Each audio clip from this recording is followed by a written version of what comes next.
Good Sunday morning. Welcome to WGN TV Political Report. I'm Paul Lisnek. The 2026 election season in full swing already here in Illinois, with a major race for U.S. Senate and a slew of congressional seats open for the first time in nearly a decade. And yet another statewide position now up for grabs after my first guest announced she's not running for another term. Illinois Controller Susana Mendoza joins us in our WGN studios. Good morning. Good to see you. Thank you, Madam Controller. Good morning. Happy Sunday, Paul. And to you, with your announcement on Wednesday, you've closed the door to what would have been a fourth term as Controller, and now you're thinking of your next move. Curious, what factors led to that decision, and have you accomplished all that you wanted to accomplish in the office? Look, I don't think anyone can ever accomplish everything because every day there's something new, right, that could pop up and something new that you can spend your time focusing on. But I do feel that 10 years in this office, which will be how many I've served by the time January of 2017 comes along, I'm in my 9th year now, has been an amazing run. And I'm very thankful that taxpayers across all of Illinois, right, at some point or another have either voted for me and giving me their faith and trust as state representative for 10 years, as city clerk of Chicago for 5 years, and then as your state controller for what's going to be 10 years. And that's enough. You know, I don't ever want to be one of these electeds who's, desperately clinging on to a position because it's easy to have. I'm always looking for making maximum impact in whatever I'm doing and delivering results and continuously being challenged.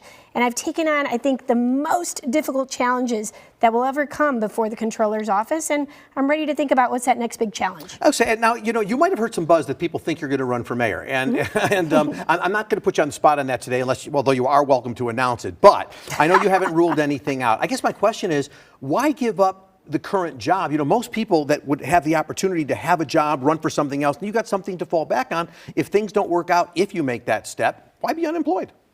I'm not worried about my job prospects, Paul. Like I said, I know what I'm capable of. I know the type of value that I bring to any job. And I do believe that this job doesn't belong to me. It belongs to the people. And that one of the contracts, essentially a moral contract that you should sign with the public, is to never believe that you own that job. I serve at the privilege of the people, and when I sign up to serve for them, I want them to know that every single day that I'm in whatever position they send me, I'm giving it my all, I'm providing maximum impact, and I'm never going to get stagnated. And so I feel that it's time for also some fresh blood in that position. I have been so honored and blessed to get to work with the greatest staff I've ever had the privilege of working with at the Controller's office. They are the top talent in the state of Illinois. It's time for a new challenge for me where I can continuously be like, I work best. You've seen me when things are on fire, right? I kind of have a fireman's complex. I see a burning building, and instead of running away, I run towards it. I'm a problem solver at heart. My 24 years of public service reflect that. And so now it's time with my family and with my friends and people who I know love me and believe in me, to think about what's next. And I'm going to start off by doing a thank you tour and a listening tour.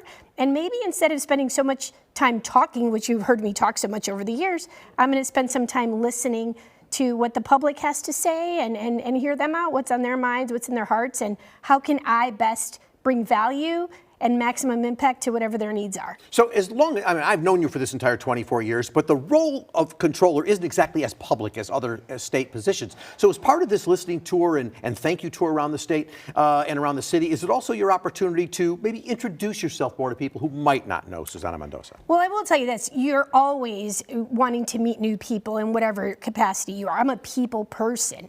But I will say that while in the past the Controller's office has been an office that most people have never even heard of, let me remind you that in 2022, even though I have, truthfully, the least known title in all of government existence, everyone knows what a U.S. senator or a governor or a mayor or a treasurer even is. A lot of people may not know what the Controller is, but I was still the top vote getter of the entire statewide ticket in the 2022 election. So I'm very, very proud of that. On Election Day, you know who knew me? More people than voted for anybody else. Well, that's a good point. It's a good place to start. Just real quickly, have you heard from the governor about this? I have not spoken to the governor yet, but I look forward to. And, I love working with the governor. I love working with all of my constitutional officers. I love working with all of the legislature and really anyone who will want to work with me and legislators on both sides of the aisle, right? And so I look forward to seeing the governor. I know he's out of town right now, but I look forward to continue to work with him and with everyone who wants to work with me for the next year plus as I finish out my term super strong. You have been vocal about the role of mayor in Chicago in general. You have views about that. And you said the city is in dire need of competency.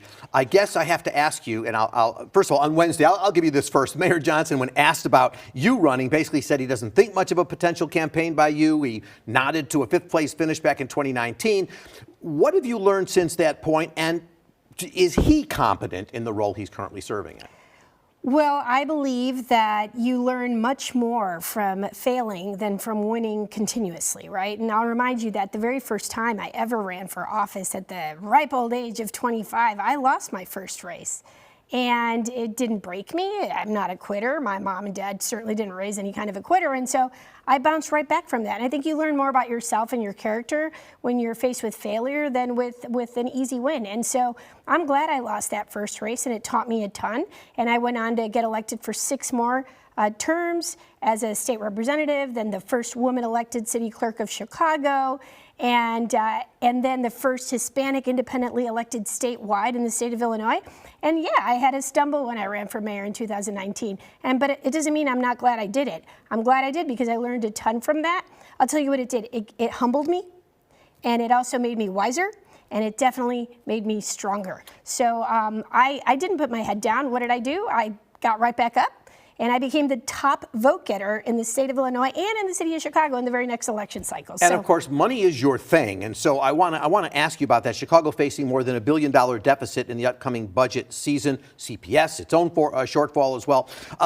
If you were consulting with city council members or the Board of Education, how would you solve the city's problems right now financially? Well, my goodness, I think they do need people who actually understand finances running the show over there. And I would tell them, as I have been very vocal, right? I've been very vocal on this issue because whatever happens to the city's finances, good or bad, has an impact on the state, good or bad, right? And so when the city of Chicago, for example, in the most recent debacle, exactly not even 24 hours after getting downgraded by the credit rating agencies, shows up to city council and they propose another $830 million in bonding that they have no good explanation for.